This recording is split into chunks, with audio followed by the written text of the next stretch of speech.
خوش آمدید دوستو، پاکستان میں پانی کے مسائل اور دریاؤں کی تقسیم کے دوسری قسط میں آپ کو خوش آمدید کہتے ہیں۔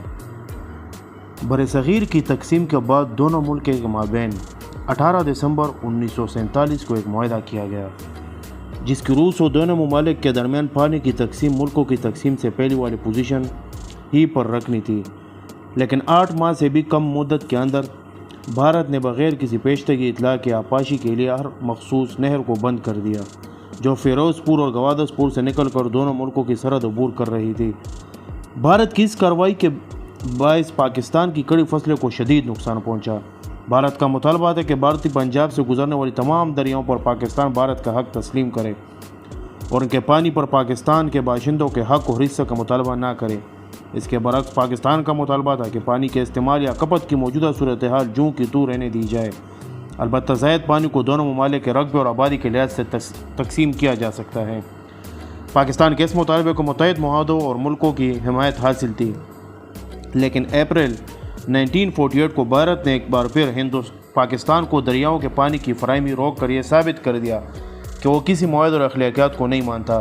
اس آبی بحران سے نمٹنے کے لیے پاکستان کے ایک وزارتی وفد کو نیو دہلی کا ہنگامی دورہ کرنا پڑا اور پانی کی بحالی کے لیے بات چیت کرنا پڑی۔ ان مذاکرات میں بھارت نے اصرار کیا کہ مشرقی جانب سے آنے والے تمام دریاؤں پر پاکستان بھارت کی ملکیت کا حق تسلیم کرے۔ بھارت کا یہ مطالبہ سراسر غلط تھا، کیونکہ 1921 کے بارسلونا کنونشن کے مطابق، جس کا رکن بھارت بھی تھا، کسی بھی ملک کو ایسے دریاؤں کا پانی روکنے، ان کا رخ تبدیل کرنے کا قطعی کوئی حق حاصل نہیں جو کسی ملک کی سرحد عبور کر کے پڑوسی ملک میں داخل ہوتے ہیں۔ مذکورہ کنونشن کے مطابق کسی ملک کو دریاؤں کے پانی کی اس حد تک اور اس طریقے سے استعمال کی اجازت بھی حاصل نہیں کہ اس کے پڑوسی ملک کی زمینیں سیراب نہ ہو سکیں یا وہ پانی کو درست طور پر استعمال نہ کر سکیں، لیکن ہر قاعدے اور قانون سے خود کو ماورا سمجھنے والے بھارت نے اس کنونشن کو بھی اپنی ٹھوکر پر رکھا۔ بھارتی رویے سے مجبور ہو کر پاکستان نے بین الاقوامی عدالت انصاف سے رجوع کی کوششیں شروع کر دیں۔ اس دوران بھارت نے دریائے بیاس اور ستلج کے بالائی حصے میں فیروز پور سے آگے ہر ایک کے مقام پر بیراج کی تعمیر شروع کر دی اور باگرا کی ڈیم سائٹ پر بھی کام شروع کر دیا۔ پاکستان کی ہر کوشش، ہر اعتراض اسے مسترد کر دیا اور یوں حالات ایک خطرناک نہج پر آ گئے۔ چونکہ اس مسئلے سے لاکھوں لوگوں کی قسمت وابستہ تھی اور پرامن مذاکرات کے ذریعے اس کا حل بھی دکھائی نہیں دے رہا تھا، لہذا امریکہ کے ایک مشہور رسالے کولیر نے ٹینسٹی ڈیلی اتھارٹی کے سابق چیئرمین اور امریکہ ایٹامک انرجی کمیشن کے چیئرمین ڈیوڈ کو حقائق معلوم کرنے کی غرض سے بھارت اور پاکستان کے دورے پر بھیجا۔ ان کا کام اس مسئلے پر ایک تفصیلی رپورٹ تیار کرنی تھی، جس کا مقصد مسئلے کا حل تلاش کرنا تھا۔ وطن واپسی پر ڈیوڈ نے سلسلہ وار آرٹیکل کی صورت میں اپنی رائے کا اظہار کیا۔ اس سلسلہ کا پہلا آرٹیکل کولر کے 14 اگست 1991 کے شمارے میں شائع ہوا۔ اس نے لکھا تھا کہ ابتدائی نقطہ جس سے شروعات کی جائے یہ ہو کہ پاکستان کو پانی سے محرومی اور سیراب بنا دینے، ان کے خدشات ختم کیے جائیں، پانی کے حالیہ استعمال کے حجم کی بھارت تصدیق کرے اور دونوں ممالک کو پابند کیا جائے کہ وہ صحیح معنوں میں دریا کے بین الاقوامی ٹراس میں مل کر کام کریں۔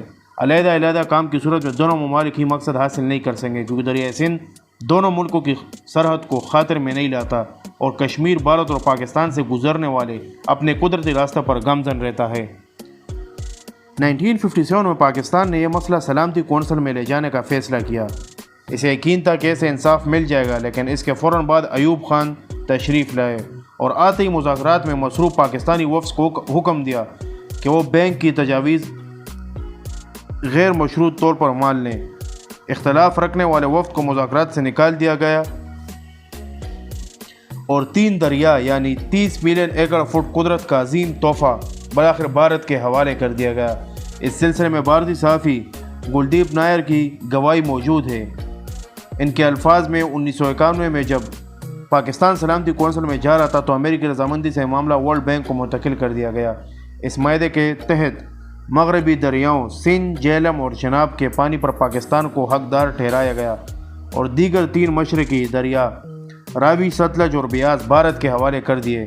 یہ معاہدے، جس انڈس واٹر ٹریٹی سندھ تاس معاہدے کا نام دیا گیا، اس پر 19 ستمبر 1960 کو بھارتی وزیر اعظم جواہر لال نہرو اور اس وقت کے پاکستانی حکومت کے سربراہ صدر ایوب خان اور اس وقت کے صدر عالمی بینک نے دستخط کیے۔ اس معاہدے کا مقصد 3,65,000 مربع میل کے علاقے کو سندھ طاس میں واقع دونوں ممالک کے درمیان تقسیم کرنا اور دونوں ممالکوں کو اپنی سرحدوں کے اندر پانی کے قدرے وسیلوں کو محفوظ کرنے اس کا انتظام کرنا تھا۔ یہ معاہدہ 1 اپریل 1960 سے مؤثر ہوا۔ اس معاہدے کی شق میں یہ واضح ہے کہ مشرقی دریاؤں کے تمام تر پانی پر بھارت اور مغربی دریاؤں کے پانی پر مکمل طور پر پاکستان کا حق ہوگا۔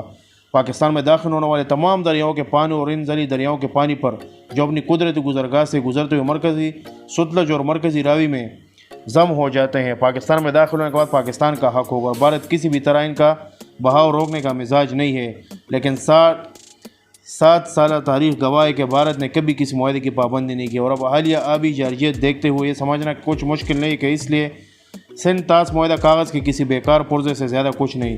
یہ سمجھنا بھی انتہائی خوش گمانی بلکہ بیوقوفی ہو گیا کہ وہ ہماری بات چیت سے قائل ہو کر اپنے کروڑوں ڈالر کے منصوبوں سے دستبردار ہو جائے گا۔ بھارت نے ان 3 دریاؤں کا پانی استعمال کر کے اپنے صحرا راجستھان کو گلزار بنا دیا، لیکن ہم ایسا نہ کر سکے۔ جب بھی کسی ڈیم کی تعمیر کی بات ہوتی ہے تو سیاسی اور جاگیردارانہ نظام کے محافظ وہ ہنگامہ مچاتے ہیں کہ پورے ملک میں افراتفری پھیل جاتی ہے۔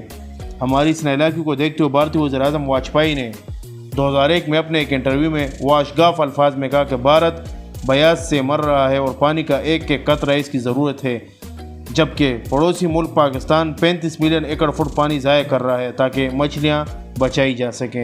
2003 میں اسلام آباد میں کانفرنس ہوئی تھی جس کا موضوع water insecurity in South Asia تھا، لیکن اگر ریکارڈ اٹھا کر دیکھیں تو موضوع صرف اور صرف دریائے سندھ، جہلم، چناب تک محدود رہا۔ کانفرنس میں بھارتی وفد نے ہماری اس نالاکی کو زیر بحث لاتے ہوئے ایک تجویز پیش کی تھی۔ پانی استعمال کرنے میں ناکام رہا ہے، لہٰذا اس پانی کو مشترکہ طور پر استعمال کرنے کی غرض سے سندھ طاس معاہدہ نمبر 2 کیا جائے۔ پاکستان کی جانب سے اس تجویز کی جتنی سخت مخالفت ہونی چاہیے تھی وہ بھی نہ ہوئی، اور مشرف حکومت نے اگرچہ یہ معاہدہ تو نہ کیا، البتہ جس طرح بھارت کے جارحانہ اقدام کے جواب میں خاموشی اختیار کی، یہ خود قومی سطح کے ایک جرم سمجھی جا سکتی ہے۔ ایک عامر ایوب نے معاہدے کے تحت 3 دریا بھیج ڈالے تو یقیناً مشرف دوسرے عامر کا اتنا تو حق بنتا تھا کہ وہ بغیر معاہدے کے 3 دریا بخش دے۔ پاکستان کو اس مسئلے کو ہر بین الاقوامی فورم پر اٹھانا ہوگا۔ عالمی عدالت انصاف میں بھارت کی اسکولی آبی جارحیت کو چیلنج کرنا ہوگا۔ عالمی بینک سندھ طاس معاہدے کا ضامن ہے، اس کے آگے اس مسئلے کو اٹھانا ہوگا اور اسے اپنا کردار ادا کرنے پر مجبور کرنا ہوگا۔ اس کے ساتھ ساتھ اپنی صفوں میں موجود بھارتی مفادات کے لیے سرگرم ملک دشمن عناصر کو بے نقاب کرنا بھی بہت ضروری ہے۔ سندھ طاس واٹر کونسل کے چیئرمین ظہور الحسن ڈائر کے ایک اخباری انٹرویو کے مطابق پاکستان کی اسٹیبلشمنٹ میں ایسے لوگ بھی موجود ہیں جو بھارت کے مفادات کے لیے موقع سرگرم رہتے ہیں۔ ان کا کہنا ہے کہ محکمہ آبپاشی کے 2 اعلیٰ افسران ایسے بھی ہیں جو دن رات اس کوشش میں مصروف ہیں کہ چناب کا معاملہ قومی سطح پر نہ اٹھایا جائے، اور وہ اس مقصد کے لیے پیسہ پانی کی طرف بہا رہے ہیں۔ ہم ان تمام لوگوں سے جنہیں کالا باغ ڈیم پر تحفظات ہیں بہت ادب سے پوچھتے ہیں کہ جسارت کرتے ہیں کہ کیا بھارت کی آبی جارحیت ان کے لیے قابل قبول ہے؟ کالا باغ ڈیم کو نہ قبول کرنے والوں کے لیے کیا کارگل ڈیم قبول ہے؟ ہزاروں ایکڑ پر مشتمل انڈس ڈیلٹا جو ویسے ہی اپنی بقا کی جنگ لڑ رہا ہے، کیا اس سے یہ جنگ ہار نہیں جائے گا؟ ہزاروں ماہی گیر بے سر و سامان پٹکنے پر مجبور نہیں ہوں گے؟ سیلی حیات برباد ہو جائے گی اور پاکستان سمندری حیات سے جو کثیر زر مبادلہ حاصل کرتا ہے اس سے محروم ہو جائے گا۔ کیا یہ ماہرگیری تنظیموں کا مسئلہ نہیں ہے؟ کیا یہ انسان کے بنیادی حقوق کی پامالی نہیں؟ اور اگر ہے تو اس کے لیے آواز بلند کرنے والے ملکی اور غیر ملکی تنظیمیں کہاں ہیں؟ ماحول اور قدرتی وسائل کے تحفظ کی تنظیم اور جنگلی حیات کے محافظ کہاں خواب خرگوش کے مزے لے رہے ہیں؟ جاگیے، خدا کے لیے جاگیے۔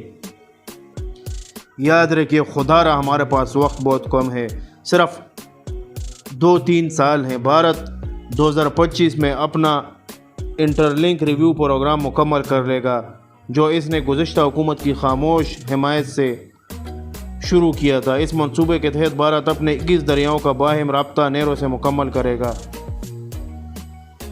33 ڈیم بنائے گا اور 10,000 کلومیٹر طویل نہریں کھودے گا۔ اس منصوبے سے بھارت کی 360 ملین ایکڑ زمین آباد ہوگی اور 30,000 میگا واٹ بجلی دستیاب ہوگی۔ وہ تو سرسبز اور گل و گلزار ہو جائیں گا، لیکن ہمارے ملک میں ریت اڑنے لگے گی۔ اس منصوبے کو بنگلہ دیش نے بھی اپنے لیے ڈیٹ ٹریپ فار بنگلہ دیش قرار دیا ہے، کیونکہ دریا گنگا اور برہم پترا کے پانی سے بھی بھارت اسی طرح استفادہ کرے گا، ہم بنگلہ دیش سے مل کر کوئی راہ نکال سکتے ہیں اور بین الاقوامی فورمز پر احتجاج بھی کر سکتے ہیں۔ 21ویں صدی اس گلوبل ولیج میں جنگ کے علاوہ بھی بہت سے راستے ہمارے لیے کھلے ہیں، اور اگر ہم نے اپنی آنکھیں نہ کھولی تو پھر ہم اپنی آنے والی نسلوں کے لیے قحط اور افلاس کے سوا کچھ نہیں چھوڑیں گے۔ آج یہ مسئلہ جنگ کے بغیر حل ہو سکتا ہے۔